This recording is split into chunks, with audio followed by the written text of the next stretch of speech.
Man, this is Deion Dawkins, man, and you're listening to The Scoop on owlscoop.com. You already know.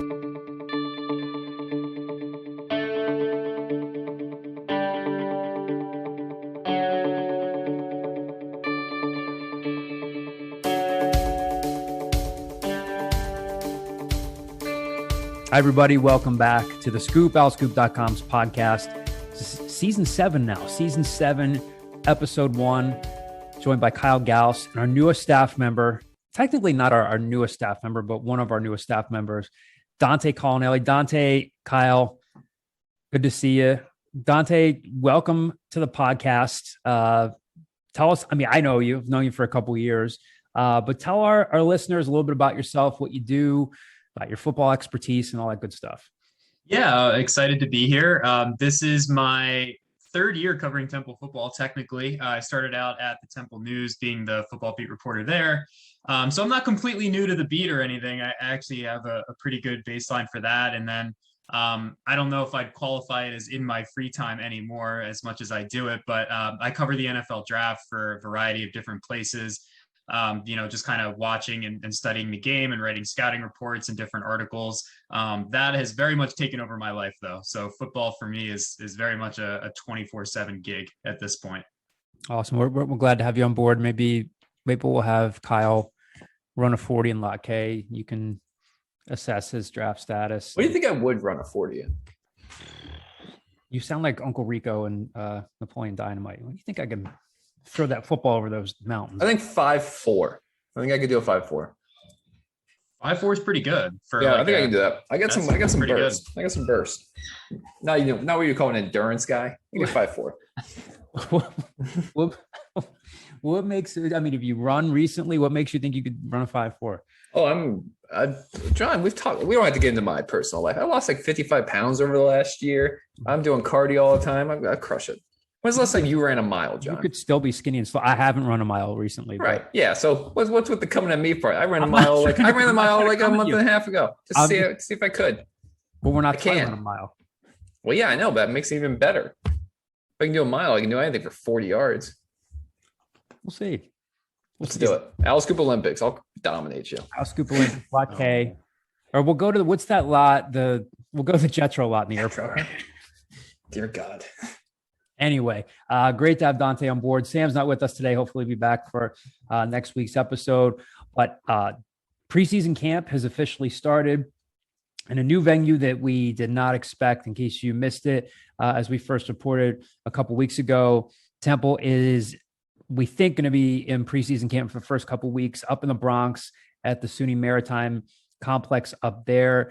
The whole goal was to just kind of get away. Rod Carey talked about the fact that, with last year at this time, they weren't in camp. They were waiting. Things were kind of disjointed. They were healthy to start the year, but didn't start the year until October 10th at Navy. And then once they started experiencing injuries, experiencing COVID absences, it didn't stop. So I think what they've talked about is to get ahead of that and to kind of just reestablish some sort of continuity and camaraderie there up there for the first couple of weeks. You guys were at media availability today. I was not able to be there. Will Kwanku was available. Randall Jones was available. Jadan Blue spoke. We've got some audio from Jadan Blue. We've got some audio a little bit later in the show. Dante had the chance to talk to Sam Martin from Curtis High School up in Staten Island, Temple's newest verbal commitment. We'll get into him a little bit later. Got a pretty full mailbag as well this week. But to bring things back to today's media availability, we're recording this on Thursday afternoon. What stood out to you guys? Again, first true media availability from camp yesterday during media day was a little disjointed, to say the least. So what stood out from today? I think it's kind of still early in this whole camp process. I think that was kind of one of the themes that stuck out to me when people talked about everyone wanted to ask these guys, hey, what's it like being up there? What's it like being, kind of in like a bunker mentality and us against the world? And they've only been up there for 24 hours at this point. So, I think they're all pretty still new to it at this point, kind of taking it in. I think it's a good idea. I think that there is just so many moving parts to this team that you need to take advantage of any opportunity you have to kind of galvanize them. It sounds like you're hearing some conflicting reports about whether or not it's an unplugged camp, if they're allowed to, have their laptops, if they're allowed to have television. I think Jadan Blue said, "Hey, I missed my video games." But then I think you see on social media, some people still have access to some things. But I think it's just early days. I think it's a good idea. I mean, I think Jadan Blue talked about, for example, and I think we're going to play a clip of this. Jadan Blue talked about, hey, me and D'wan Mathis still have to get better. Our relationship has to go from good to great. We're both perfectionists. We need to take advantage. And there is no better opportunity than this when you're up in a small college with one road in, one road out in the Bronx that allows you to kind of just play with your teammates and get used to a bunch of new faces. Yeah, I mean, I think I would agree with that. And I think what was cool was kind of trying to get some of the details out of the guys as far as, what is actually going on there. Like Will Kwenku mentioned that the team is rooming in a way that is forcing some guys to interact who don't usually interact. He used the example that some of the guys on the offense are rooming with some of the special teams guys and they're kind of being forced to mingle and whatnot. So we'll see. It's an interesting team chemistry experiment. And like Kyle said, I think, you have a team that so many moving parts, so many new transfers. Obviously the big one is D'wan Mathis. And I thought one of the other interesting quote from Jadan Blue was, he said, I haven't noticed a change in Mathis since he's been named the starting quarterback. He's just been consistent. He's been the guy. He's always been confident. He has that mentality about them. And I know that that's chalk stuff. That's what we're supposed to hear, but it's still good to hear it nonetheless. You don't want to hear something different from the new starter. So it was interesting. A lot of talk about, how they were doing up there at the camp and how they were adapting. But like Kyle said, I mean, it's day 2. How much can you really take from that? Probably not too much. Yeah, I think it's definitely possible that Rod Carey and Matt Lipman and the rest of the coaching staff just watched the first half of Remember the Titans. It's essentially they're going through that same thing. We're going to put them in a camp. We're going to make them interact with not just offense, same with offense, not just defense, same with defense. But I mean, the reason it's a cliche is because it's worked in the past, right? So it will be curious. I mean, I think if everything clicks right for Temple and every transfer plays to their potential, then they have the possibility of being a pretty decent team. It's just they really need to hit on a lot of question marks. So anytime you can kind of put your thumb on the scale a little bit and put it in your favor, I think it's take advantage of that. All right. So as we mentioned, we have some audio from Jadan Blue from today's session with reporters. We're going to play a couple of clips here. One referring back to something that Kyle talked about with Jadan and talking about getting on the same page with D'wan Mathis. And then it also seems that based on looking at the Americans preseason media poll, that Jadan has a little bit of a chip on his shoulder with that. So we're going to play these clips here for you and then react to them. I say it's good. It ain't great, but it's good. Because only reason I'm not saying it's great is because we both two people that have such high expectations for ourselves. So I'm not going to lie and say it's great because at the end of the day, we got so much more work to do. So much more work to, when the timing of routes. But this camp, especially, we've been able to continuously, focus on whenever he's up to throw, I'm stepping up. It's that time of the year where everything got the timing and everything has to start flowing. So I really have been pushing for that with him. But we definitely, this camp, within a day or two, we've been taking those necessary steps. So I'm saying it's good, but it's going to be great by the time September 2nd comes. So, I mean, last year was last year. It was one season. If you look back at the 2019 season, he was 8-5. He was only going to do better last year. But at the same time, last season is just last season. It shouldn't be nothing that everybody should worry about. I mean, I seen that they had us ranked as 10th or something in the conference. That's a joke. Those type of things, but they're motivations for guys like me. You feel me? And I hope the rest of my teammates feel the same way. I wish they made us 11 for 12 or whatever. If it was last, whatever. Because at the end of the day, I know that just puts more of a chip on my shoulder. But, last season don't got nothing to do with that. How we going to be coming this year? Wholeheartedly, I feel that. All right. So in case you didn't see the preseason media poll, Temple came in 10th out of 11 teams, correct? Correct. And so it's kind of interesting to think about how guys view this. Now, this was a good month and a half ago. I didn't have a poll to point to, but I had the chance to talk to Amir Tyler when Deion Dawkins came to campus for his community service event. And I asked him at the time, is it kind of cool being looked at as an underdog now? You guys lost a lot of people in the portal. You may not be picked as the team to win the league. And he essentially said, I don't really love it. It's nice to be regarded as a great team. So I don't necessarily love always being, or not always, but I don't necessarily love being looked at as the underdog. But then you hear Jadan Blue there saying it's, putting a chip on our shoulder. Do you guys think something like that could actually work this year, given the fact that they're coming up in 1-6 season? They got hit hard by COVID. They lost a bunch of guys to the portal. Obviously, we're not up there with the team, but do you think something like that could motivate a guy like Jadan? It could actually really, put a chip on their shoulder and it could actually make a difference? I think that'll have to be like an individual question for those guys. And I think Jadan answered it today, just kind of saying that it did for him. I think something that like people forget looking on the outside, like, these kids pretty much devote their lives to football when they're there. Like they have a lot of other stuff going on as student athletes, but they're already incredibly self-motivated, so I think it could be nice for them to maybe like, band around that as a team that went 1-6 last year and they're, picked to finish 10th in the American. I think, the other thing too is like, I don't know if they could have expected to be ranked higher, just given, not because they don't have the talent per se, or they should expect, or they should think that they don't have the talent, but, just from the sheer, they lost so many guys, they're bringing in so many transfers. I mean, there's just so many question marks, as a, I don't get to vote on the poll, but if I was, I'd have to sit there and ask myself a lot of questions about Temple and just a lot of really important positions. I don't know, we all think D'wan Mathis is going to be, something, but I mean, he hasn't played a lot of football since high school, and he was a little bit shaky against Arkansas, again, minimum snaps. But again, does that work as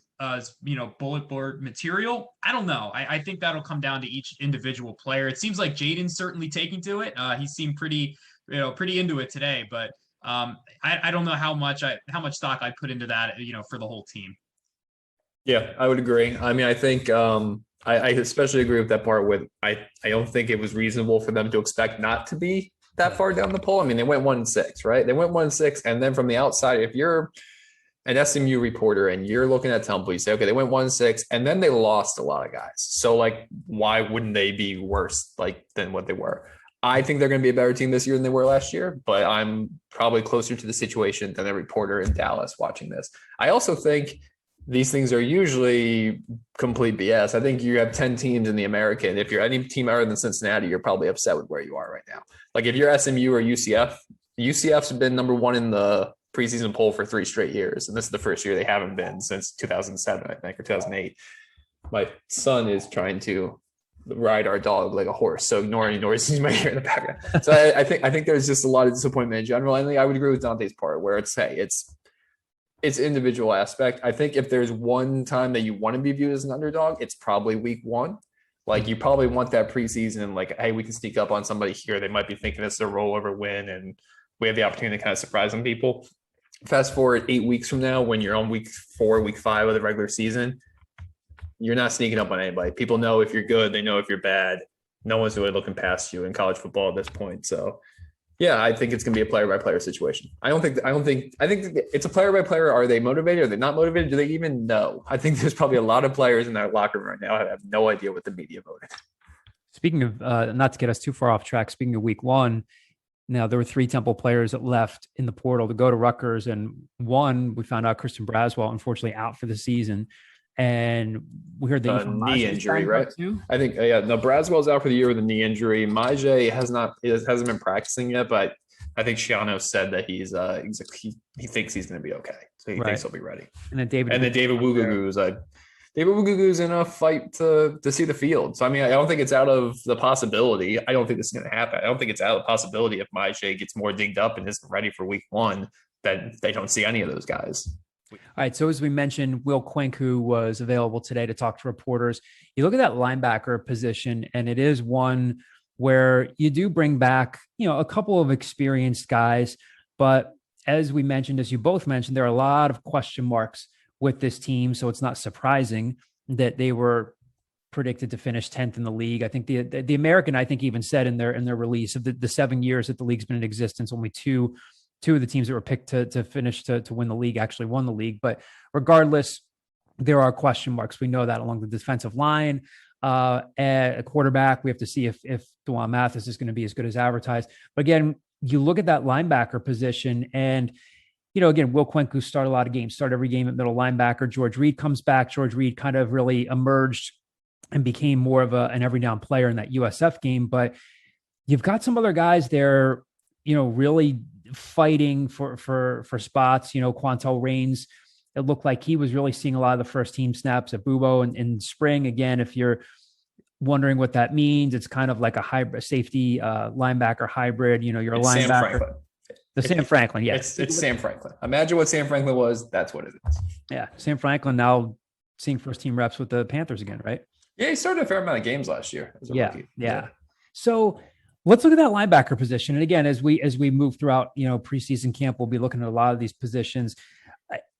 How do you guys see this playing out? I mean, is it a safe assumption to think, maybe up at Rutgers, Kwenku starts in the middle, George Reed starts at one of the outside positions? Or do you think, I think it's also fair to say that there are some younger guys on the roster that might be better athletically, might have more pure ability, whether that's a Jordan McGee, whether that's a Yvonne Rigby, a Kobe Wilson. Everybody seems to love Kobe Wilson. He's a little undersized at 5'11", but how do you guys see things playing out the linebacker position? I know it's early, but maybe there are jobs there to be had, not to try to take anything away from Will and George. But again, you do have some younger guys that might be a little bit more athletic, more talented. I wanted to see what you guys thought about that. I think that, we hear a lot from coaches that every position group is up for grabs. Everyone has to compete.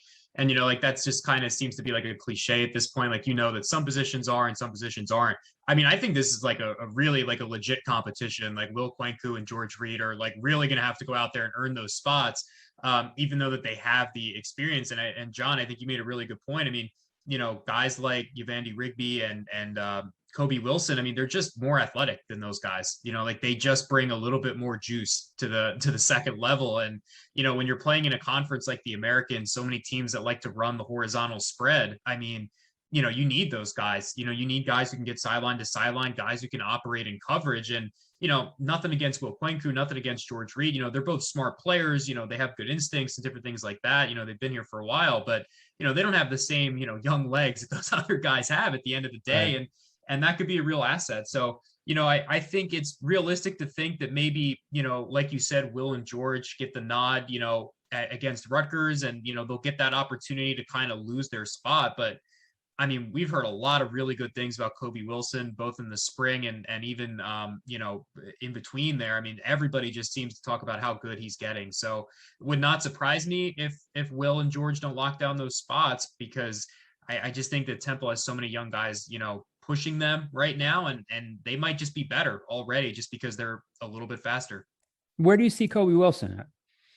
I think, ideally with his size, you want to play him at will linebacker there in the interior. You don't really, I mean, he's a physical guy, so he might be able to get away with it, but ideally you don't really want him taking on blocks and having to stack shed like a Mike would do. You want him as a will, a guy who can kind of flow sideline to sideline. He doesn't have to deal with a lot of stuff. He can kind of snake his way through it and get into the backfield. So I think that would be the ideal role for him. But, if he comes out there and he's just he knows the playbook really well, and he's just, directing guys and being a leader. I wrote about him before I left the Temple News in the spring.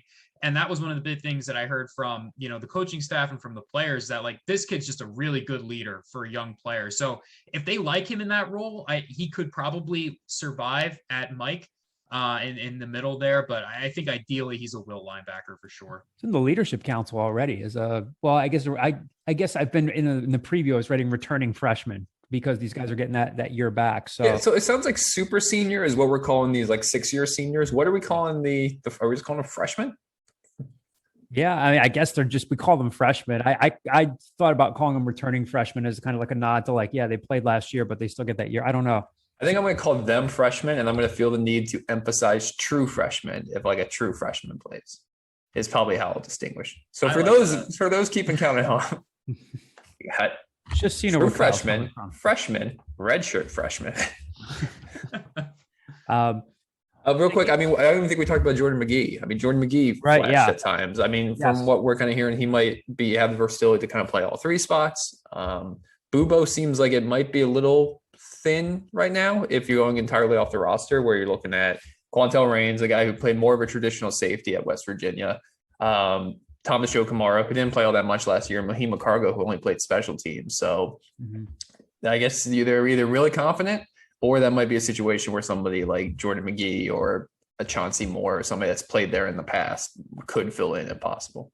Yeah, it'll be interesting to kind of, see what Jeff Knowles' rationale is there. It's like, is it a trust thing? I want upperclassmen there at Rutgers. We'll see how things go. If it's working, I'll stick with these guys. If we fall behind, we'll give some of the younger guys some snaps. Or is it just going to be a thing like Dante said, where it's like, no, this is truly an open competition. Hey, Will, love what you've done, but Rigby really might be our best bet in the middle, or maybe it's, it'll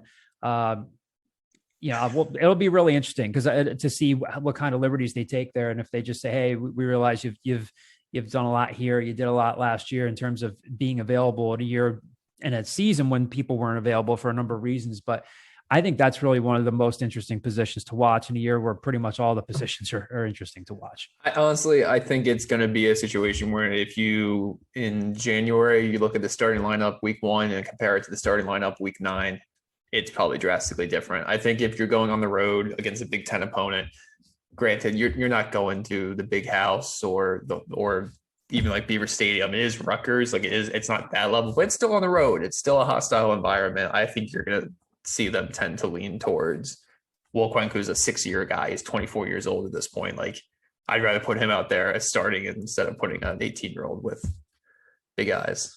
Mm-hmm. All right, so moving along to recruiting, and again, we'll continue. Obviously, check back on the site. We did a lot of preview work leading up to preseason camp. If you're listening to this now, you'll be able to read Dante's story from today's media availability. Starting next week, I think we're going to have media availability virtually every single day, talking to select coaches, position groups, and stuff like that. So definitely keep checking back here for. Real quick, just to kind of put a bow on preseason. They kind of did this last year, I think 2 years ago. The days we don't have availability to see them yet. I think we're going to get that once they're back on. They are doing the football blog where they're highlighting certain things that happen during practices. The one came out today. It seems like the Justin Lynch being in competition for the backup role thing is real. He connected with Malik Cooper, a 65-yard touchdown. Real Mitchell also had a 65-yard touchdown. Rory Bell, Liam Hart both hit 48-yard field goals. Liam Hart, we reported a week ago, is the new walk-on kicker who looks like he's going to be competing with Rory Bell for at least kickoff duties. And then no mention of some of the big names that you would expect. So it might just be a situation where they're not necessarily running full scrimmages yet or anything like that, just 7-on-7 drills. So that's what happened today up in the Bronx. Thank you, Kyle.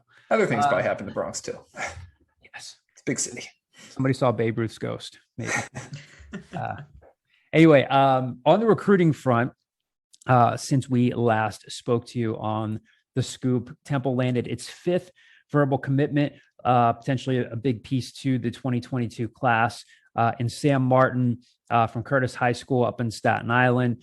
At one point during his recruitment, Kyle and I have talked about this a lot, and to explain this to readers, running backs in the recruiting world in a lot of ways are kind of like quarterbacks where, and again, like a guy like Sam Martin did have a lot of big offers at one point. He had Boston College, he had Pitt, he had Purdue, he had Rutgers, Syracuse, Tennessee, Vanderbilt, West Virginia, Wake, a lot of good programs. And then what will happen is, once these programs, if they're going to take maybe one back in the class, then they'll move on, to the next spot on their board. But he's had some really good offers along the way. Again, from Curtis High School in Staten Island, about 5'11", 180 pounds.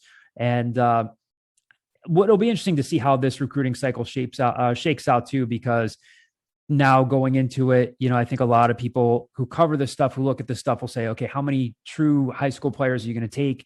How many spots are you going to leave for guys in the portal? But, I think this year really is going to be, and I think there's a mailbag question about this too. Maybe Gabe Infante really truly does not know if he has an elite back on the roster right now, and maybe sees, a guy like Sam Martin as, maybe that guy in the future. But so maybe this is the only back they take in the class, but pretty big get for the program. Dante, you had a chance to talk to Sam, and we'll play a clip from him in a second. What were your impressions just from talking to him? And again, in case you have not subscribed to Al Scoop, and you can, Dante did talk to Sam. Check out that story up on the site. But what did you guys discuss when you had the chance to catch up for the story?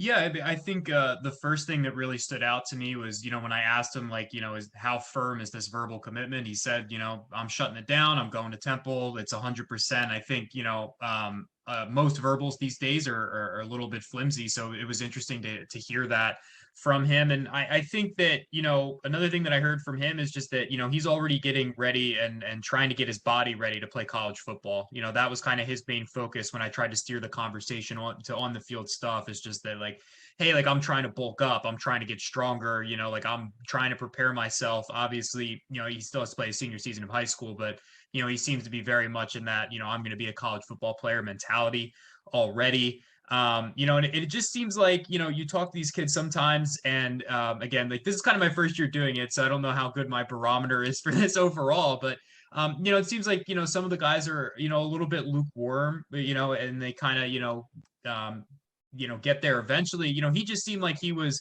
really into the Temple program. Just every time I asked about the program and the people there and the players that he talked to, he just seemed like that was when he was most enthusiastic in our interview.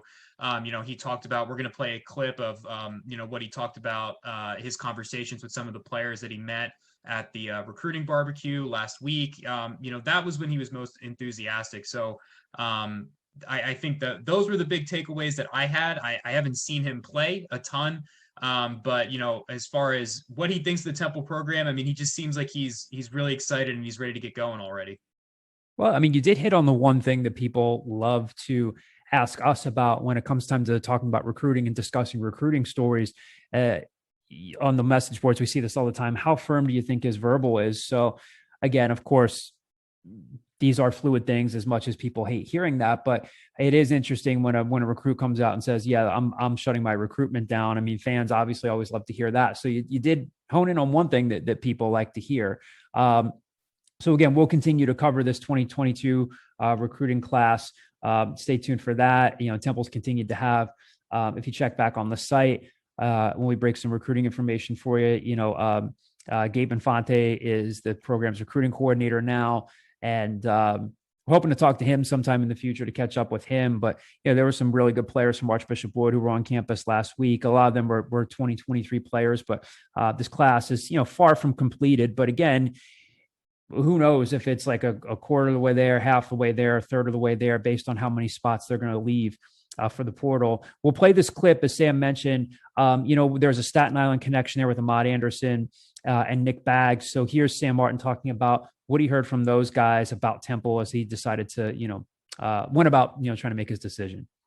They just kept it real. Everything they liked about Temple, everything they didn't like about Temple, and stuff like that.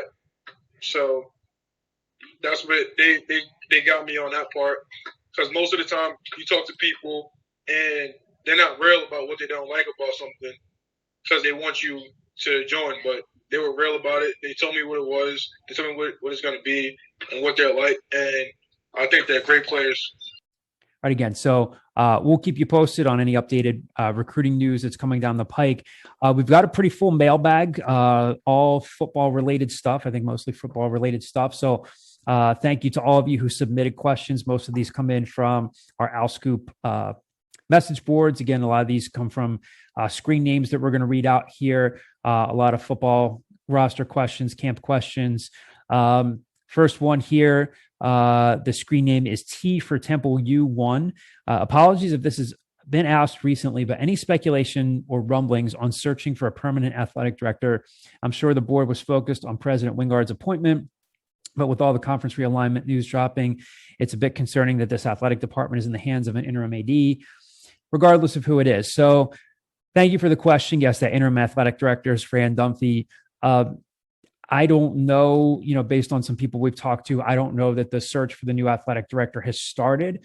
I would imagine that it will at some point. I think they're getting, at least from what we've been told, some sort of committee together, whether it's a steering committee or some sort of group of fans to kind of gauge, what they think they should be looking for. But I don't think the search has officially started yet. But yeah, as for a timeline, I'm not really sure yet. And again, I get it. There's potential conference realignment. There's, what are they going to do in terms of rolling out more of a plan for name, image, and likeness? I get that. The new president's coming in. The fan base is saying, how quickly are they going to move on this? I would hesitate to say that, oh, the search is going to start next week or 2 weeks from now. We don't know that for sure. But, I don't know. I don't know what the timeline is going to be. I would think things would be moving soon. How soon? I'm not sure. Kyle, Dante, I don't know if you guys want to chime in on this and add anything else. No. I got nothing. Yeah, I mean, I think, I haven't heard anything to the contrary. That I think this is still fairly early days. Yeah. Next question. Screen name is PA Fanatic. Project the starting defensive line going into fall camp, and we will. I don't know. Will we see if there are any surprises in 3 weeks? I think he kind of switched that up. So project the starting defensive line going into fall camp, and will we see any surprises in 3 weeks? Again, here's another position between, the tackles and the ends. Again, we'll see what Jeff Knowles does, scheme wise. I think we've talked a lot about how big of a loss and how significant of a loss Arnold Ebiketie was. I think we'd all say we think he's got a chance to be a future pro. Left in the portal, he's at Penn State now. I'd say maybe Will Rogers is one of your projected starters at defensive end there. Didn't play a whole lot last year at Washington State, had a pretty good year. He opted out after 4 games. Yeah. Right? Yeah.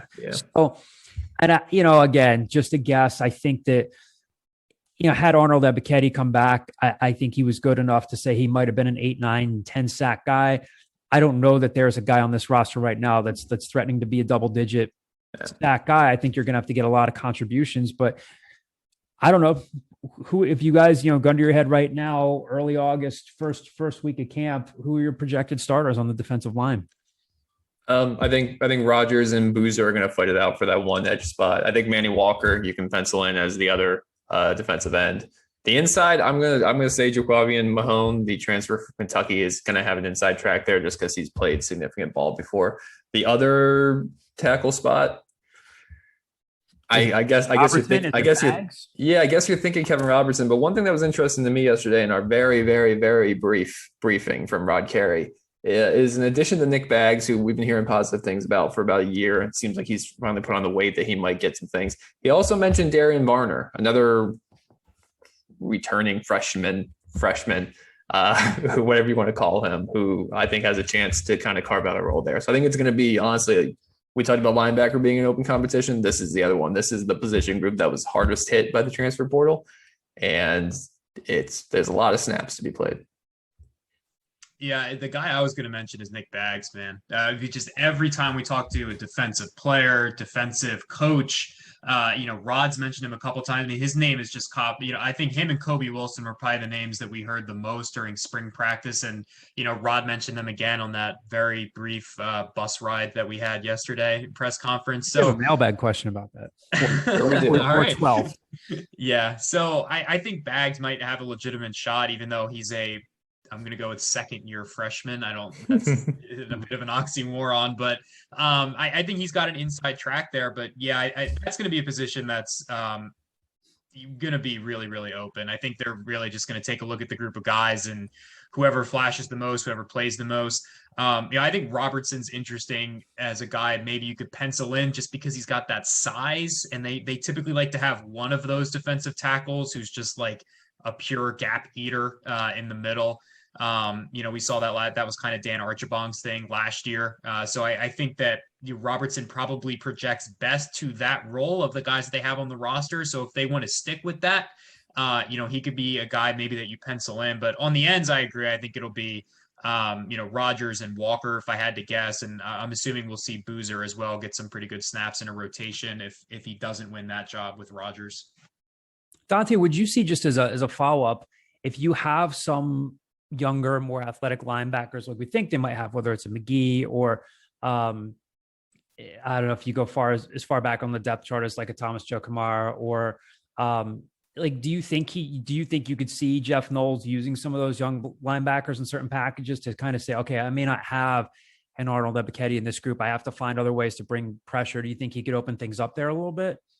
I mean, honestly, I think you should. Whether he will or won't, I will have to ask him about that. I think that's a really good question. Look, at the end of the day, you have to find a way to get pressure on the quarterback. However you do that, having a guy like Arnold Ebiketie is the best way to do that, right? Because you can just line him up and let him go do his thing in one-on-one situations. And blitzing kind of, leaves you open somewhere. If the quarterback's smart enough, there's a gap in the defense because you sent extra people. But look, if one of those guys goes into camp and they prove that they have the good timing and they know how to pick their spots when they're blitzing and when they're coming through, whether that's the A gap or what, they should definitely do that. They're probably going to need it. I mean, there's just so much uncertainty on this defensive line. I think the other thing with young linebackers too is that could honestly affect the D line rotation. If you have a guy like Kobe Wilson out there, you're going to want a D line in front of him who are capable of eating blocks, guys who are capable of keeping him clean. So if you decide he's your starting linebacker, that could impact who your starting defensive lineman is as well. So, there's kind of some dominoes that have to fall there. But look, if those guys are able to generate pressure, yeah, you should be sending them because, you're probably going to need it this year. There's just so much uncertainty up front. We'll have to see if a guy like Leighton Jordan is part of the mix too, and if he flashes as well. And I think we've mentioned this before on this podcast, part of the fun of covering any preseason, but I think it's a little bit more fun in football just because of the sheer number of guys you have on the roster is, once they get back to Philly, we'll either see the first 15 minutes or last 15 minutes of practice. We might see more. We'll have to see what we can get. But a lot of times it's just asking the coaches and then asking the players who's flashing. And then sometimes just like another name comes up and somebody could say 2 weeks from now, who's really starting to come around is Thomas Joe Kamara. I'm not saying they're going to say that, but that's kind of how you have to follow things along. But again, this position group will be open as well. And Dante makes some good points as well about how somebody like Kobe Wilson could affect who they play up front. Real quick, my complete shot in the dark that I want to say in case it ends up being the true. Trayvon King's name got mentioned by Preston Brown a little bit while ago. He opted out last year. Same with Tyreek Young. So those might be guys to at least look out. Tyreek Young has had a bad streak of injuries. Maybe if he's finally healthy, that was a guy they liked out of Hilton Head. So it'll be interesting. Yeah. But I agree completely with what you said, where you kind of have an idea after a couple of weeks where it's like, okay, this name keeps getting brought up.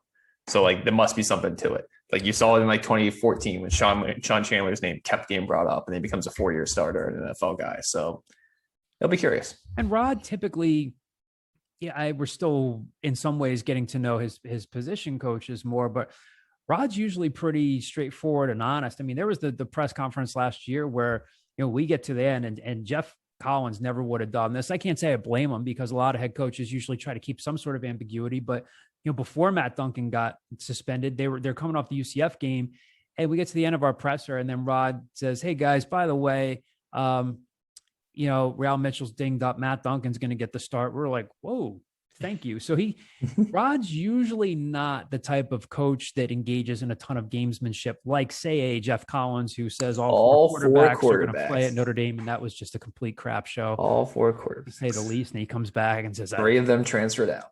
Engaged in too much gamesmanship there. I probably shouldn't have done that. So Rod Carey's not really like that. So if you start to hear, Rod talk about a couple of guys, I think there is some substance to it. Again, we'll see how things go over the next couple of weeks. Next to Rod again Monday, right? I believe so. I believe Carey's available on Monday. Yes. Yeah. So the next 2 questions here come from the screen named Rockland Al. Number 1, having Rod Carey conduct a press conference from the back of the team bus does not speak well for the university. John or Kyle, I guess Dante, you're being left out of this. For you. Yeah. John or Lucky Kyle. you. John or Kyle, can you get an explanation from the athletic department as to why this happened? We do not have an explanation from the athletic department as to why it happened. I don't know. Honestly, don't know. I get it. It looked a little weird, but we do not work for the Honestly, if it had worked, it would have been like, oh, look, these guys are just football heads and they don't want to waste a minute. But like you're on 95. You were always going to get bad reception. Something was always going to go bad with this. Yeah, not a good look. I do think that this is one of those blown up a little bit situations. Like I think if this had happened in a silo, no one would have really cared. Because some people are acting like there's this huge Twitter outrage. No, there's not. Do a Twitter search. There's like 6 people, 3 of which are on this call right now that know about it. But for the most part, I mean, it just kind of becomes a situation where people are already so up in arms about Temple's social media presence and the way it kind of presents itself that this is more of like a symptom of a lower thing than a bigger deal in itself. But an interesting look. Question number 2. Have any Temple athletes signed NIL endorsements with Philadelphia-based companies that you were able to report on?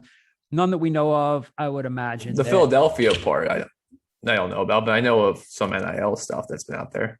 Have I seen that Real Mitchell has something where Real Mitchell is doing sponsored YouTube videos. I don't know who it was. I saw D'wan Mathis did an Instagram post where he said he had some referral code. Jordan McGee did a referral code with GoPuff, I believe. So I mean, I think there's a bunch of stuff out there where I think what NIL offers is an opportunity to some of the lower level, like not big names, not the Bo Nixes doing Bojangles, is I think you're going to see a lot of referral code situations, a lot of cameos where it's like, hey, I can get a little bit of trickle income coming in this way. But no, there hasn't been Gary Barbera on the Boulevard all of a sudden got Thomas Joe Kamara to start pushing out Ford Edges. Like, is Ford Edge a car? I'm not even sure. Quite beats Philadelphia area car commercials. I want not just pizza. Find somebody from South Philly. Not just pizza endorses this.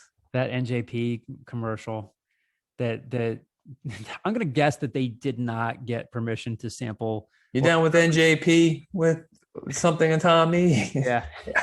Which I imagine that place had a a radius of the commercial of like 6 blocks. And we just happened to be in the block that they're like, yeah, you can get the commercial. Not just Dante, not just pizza is a place at 11th and Wolf, right? 11th and Wolf. Well, there's one in South Jersey too, but yeah. Oh, that's right. Yeah. They got 2 locations. Kyle and I were roommates together back in 2011. Before ago. What's that? It's like quite a while ago. Yeah. Do you know what Not Just Pizza serves? Not just pizza. Not just pizza. A little bit of everything. Yeah. And this place was literally at the end of our block, and Kyle ordered delivery one night. I didn't know. Also one time I ordered like breakfast food at like 7 p.m. because they said they served it all day round. And then they called me and they're like, we can do it, man, but like it's just gonna taste like pizza. Like they're like, we use the same grill. It's gonna taste like pizza. And I was like, no, I don't want my French toast to taste like pizza. We would come back at night, like if you parked somewhere in that general vicinity in South Philly where we were, and you'd walk by there and there's like the pizza fumes and exhaust just coming out. Like that smells like, 24-hour pizza grease there. But yes. So good. But yes, hopefully I would be so delighted if a Temple player landed some sort of sponsorship or became the spokesperson, not just pizza. But hey, I mean, new faces on the team. They haven't proven, I guess, that they can carry a brand like that yet. Rockwell Now also says, thank you for your continued great coverage of Temple football and basketball. Appreciate that, Rockwell Now. Appreciate you. Next question comes from the screen name 215 Temple Tough. My question for the podcast, has there been any indication or acknowledgement from Dr. Wingard in regards to the importance of hiring the right person for athletic director, or that he would like to speed up the process here with everything else that is going on in college athletics to make sure Temple doesn't get left behind when the conference realignment dominoes really start to fall? I get it. This fan base is looking for with that stuff going on. What's next? No, I am not aware of any interview that Jason Wingard has done where he said we need to really prioritize. Has he done any interviews since July 1? Like he had his press conference, and that was I don't think so. I don't know that he has. And I'm not saying that as like a slight. I'm just saying people are asking questions. Has he indicated this or indicated that? I can't say I've been texting Dr. Wingard. Yes, I get it. Get the sentiment. Those are 2 big things. And I think most people know this too. If it comes to, and who knows what the hell is going to happen or not happen with conference realignment with the Big 12.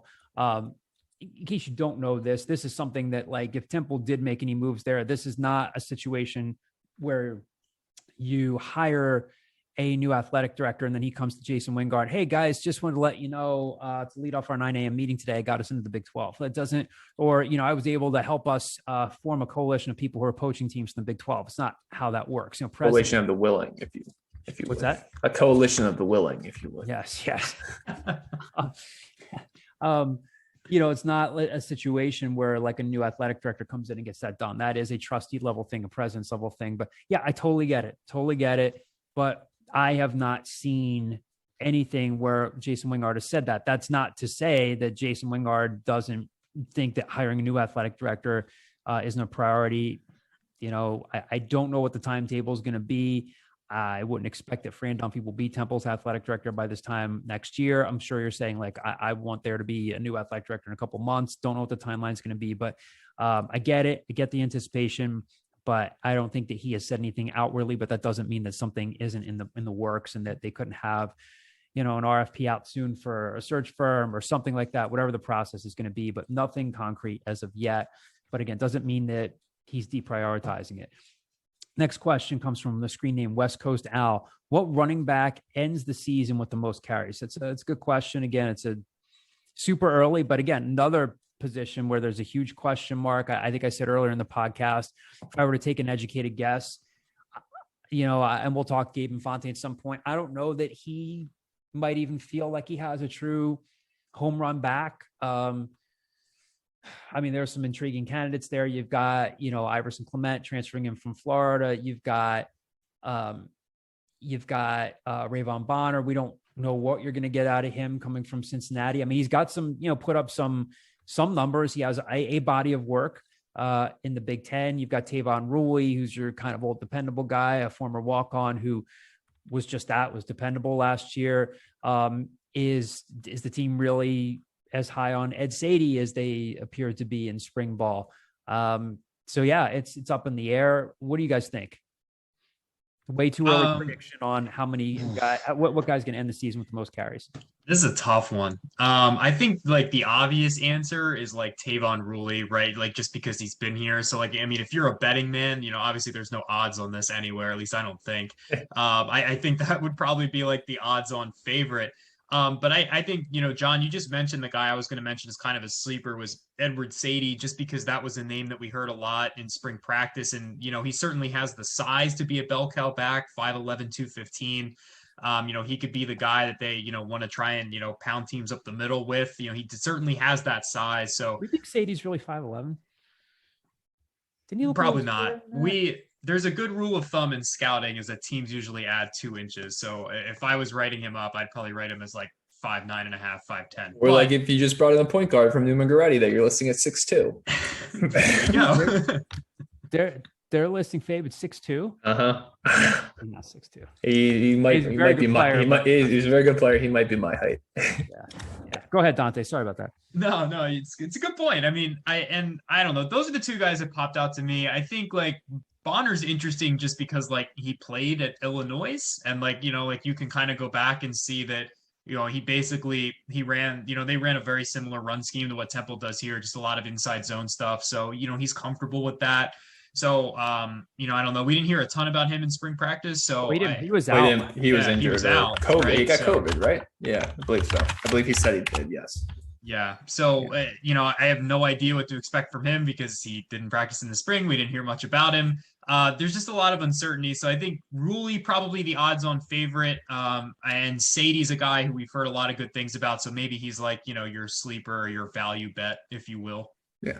Look, I'm going to echo a lot of that. I think if the question was who's going to get the most touches, maybe Iverson Clement's more in that conversation just because he can do more out of the slot and he can be more receiving threat. I kind of always go back to a quote that Gabe Infante had like a year ago where he said, if we're going to go tempo and I'm not going to be able to sub these guys, like you need to be able to do everything. And I think Tavon Ruley is the most complete running back in that group. He might not be the best at any one thing, but I think he's able to pass, block, catch, run. I think he's my odds on favorite at least. Because Bonner, he hasn't played in a year, so his knees are hopefully a lot better than what they would be normally for a fifth-year senior in college. But he wasn't really a receiving threat at Illinois.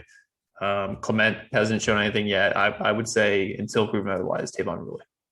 I'll read this quote again. This is from Preston Brown when we talked to Preston a couple of Sundays ago, and I had asked him about Iverson Clement. What do you think is possible for him this season? Now, Preston's brand new to the staff, director of player development, coming in from Woodrow Wilson High School, and some pretty lofty praise here. This could just be Preston being really excited. And again, it's not to say Preston Brown doesn't know football. He definitely does. He's he played at Tulane. He's had some talented players come through his program. But I asked him about Iverson. This is what he said. The sky's the limit. He has pro football talent. I played college ball with Moel DeMore and Matt Forte. He's referring to his time in Tulane. He's as good as either one of those guys at every level. So I think once he really puts it together, and now in today's college football, in today's world, you don't have to play 90 snaps to really get a really good look. You just have to be productive in the snaps that you do get. And I think that's what in that running back room there, Coach Infante is doing a great job with some really good talent and really good players, and all of them could be great assets to the team for this year. So kind of came in hot there with some lofty comparisons to a couple of guys that played in the NFL. But again, Matt Forte won me a lot of money one year. His rookie year, him and Steve Slayton were my running backs, won me a lot of money. Slayton, pride of where did he go? Not West Virginia. No, but before where he played at Conwell Egan. Yeah, that's right. Thank you. Next question from the screen name DBlaze75. Question for the Owl Scoop team. How much of a different offense are you expecting this year with a QB room full of dual threats? 50% difference, totally revamped offense?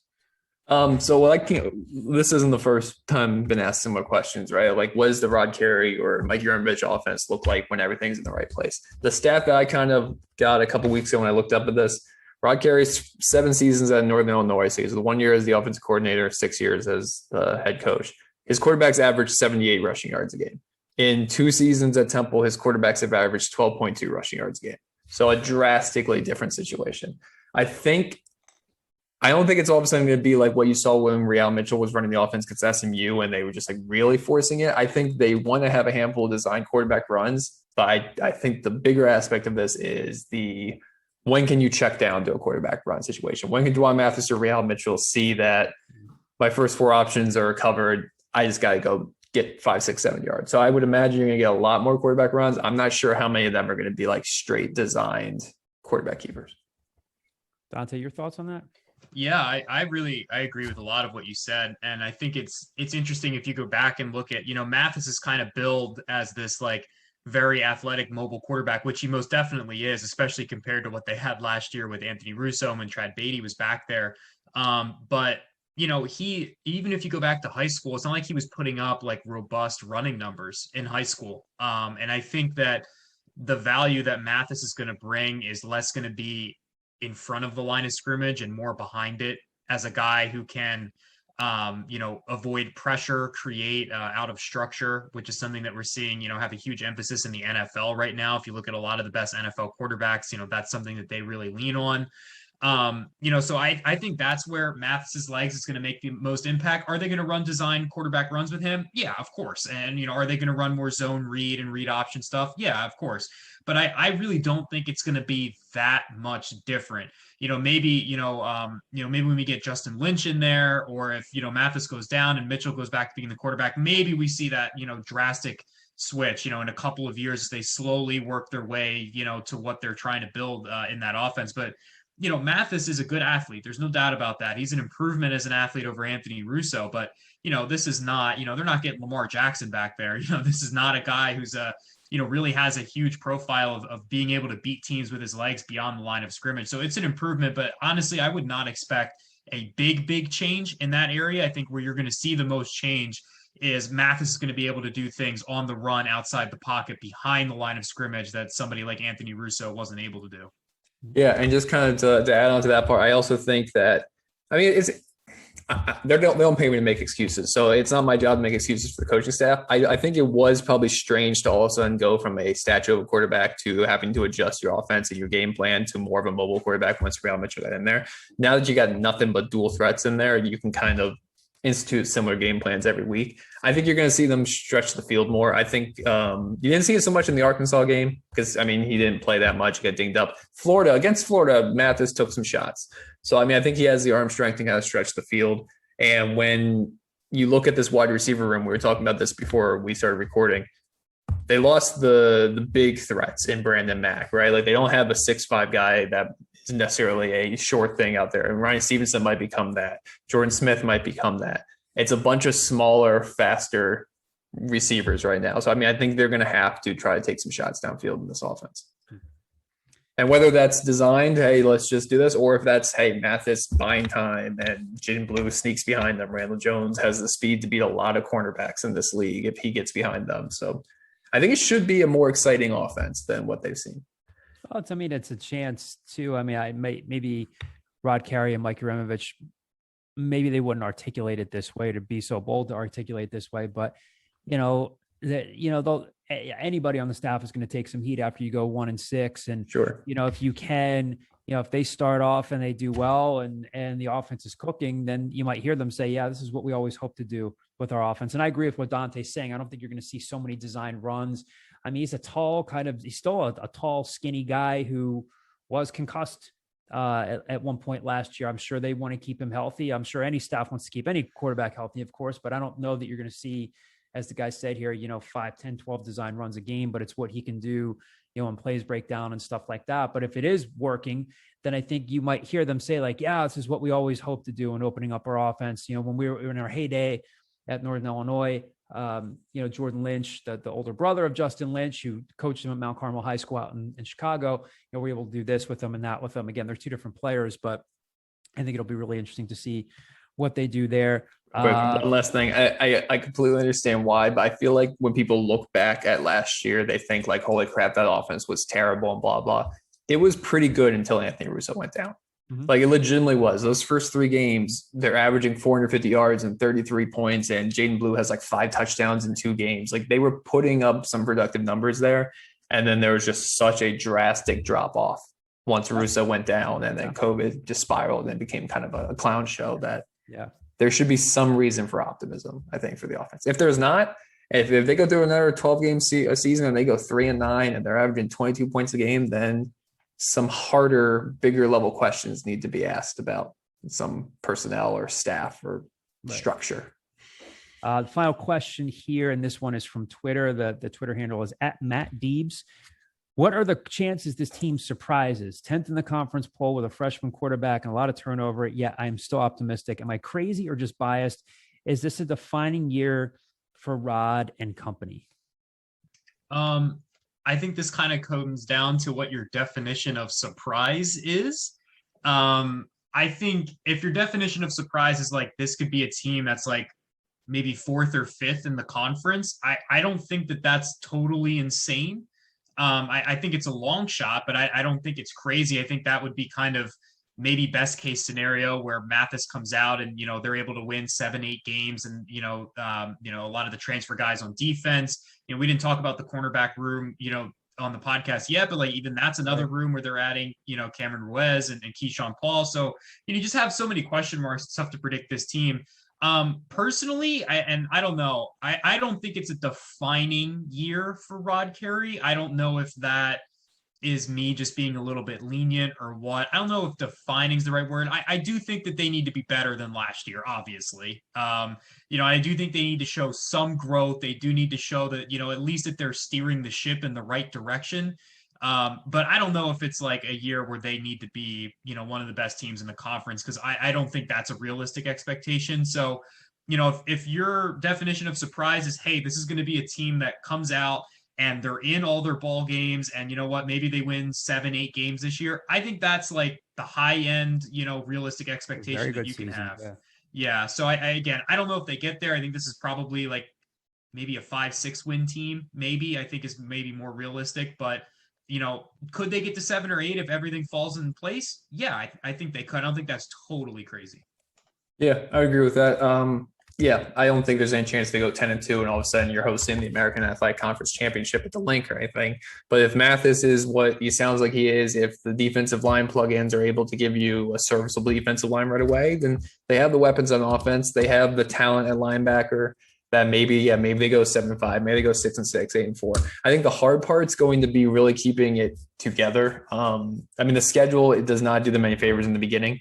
Like, the hard part of their conference schedule is the first part of their conference schedule. You got Memphis, Cincy at USF, which, I know USF is down, but historically they don't play great in Tampa. And then they're hosting UCF. So you see a fall off after that, and maybe that's when you start seeing them rack up some wins. I think it is a defining year for Rod Carey, to be honest, but I think it's kind of what Dante said. If they go 2-10 and 3-9 and everything was pretty much just last year, but stretched over the course of a 12-game season, then I think you have some very serious, very legitimate questions about the future of this program. If they're 5-7, 6-6, and you can see hey, they took their lumps in 2020 and they made the right steps in 2021, then I think things will be fine. Honestly, I feel like I think I said this on another podcast I was on recently. I think 2021 through 2022 is like the most important Temple sports season since like 2013. I think basketball needs to take a big step in the right direction and show that these guards are what they expect them to be. And I think football needs to take a step back to normalcy. If they don't, if they just have repeats of 2020, then the new athletic director, whenever he or she may get hired, might have some decisions to make. Yeah, absolutely. Couldn't say anything. Speaking of which, there's a field hockey coach opening now. That's a shame. She had done a really good job there. The new interim coach is a 2-time Olympian, though, so maybe broadcast that, Temple. Yes. So again, we will be with you next week. A ton of preseason football left. I had to cover so many position battles, as Dante said. And, we are like 2 weeks away from John's favorite preseason question. What's that? You ask this every year. About like 2 weeks in, you're going to ask the players at a certain point, are you getting sick of hitting each other? Do you want to hit somebody else? That's not a big me question. It's a lot of people ask that. It's fine, but like you're going to ask it at one point. You're gonna be like, Amir, like you're just getting ready, ready to hit somebody else. You're ready to hit a different uniform. Despite you, I'm not going to ask him that question. Even with you being aware of it, I am willing to bet money that you are going to. You're going to drop a question. If it's on Zoom, you're going to drop a question into the chat. Kyle Gauss, in parentheses, John DiCarlo. Yeah, screenshot it and keep going. Like, see, Yeah. what am I going to do? Photoshop this? In John's defense, I asked Sean Bradley that 2 years ago. It's perfectly like it gets asked. I mean, people ask that question. You usually get a good response for it, but like, John, this is like our 13th rodeo at this point. So like, if I if we're on Zoom, so Dante's gonna be up at Rutgers for us. I will actually be teaching a class that night. But if I can avoid dropping something into the chat this year where I'm not talking about housing a couple slices of pizza, I'll be happy with myself. So anyway, thanks for sticking with us. Isn't it like a 6:30 kickoff instead of 7? It's 6:30. Yeah. Yeah, it's a weird time. I think I don't know if I should be telling John this, but I might have to miss a class too to go up there. I'm perfectly fine with it. Jersey, man. That's fine. Yeah, you're gonna park a mile away from the stadium because they shove the media in like a church parking lot. Yes, get up there early. Man. But yeah. It's a weird campus, man. Season opener is going to be upon us sooner than you think. Thanks for tuning in this week. Real happy to have Dante on board. Great stuff. Great job. We'll talk to you guys next week. Again, more preseason coverage. Appreciate all the mailbag questions. Keep them coming, and we'll talk to you soon.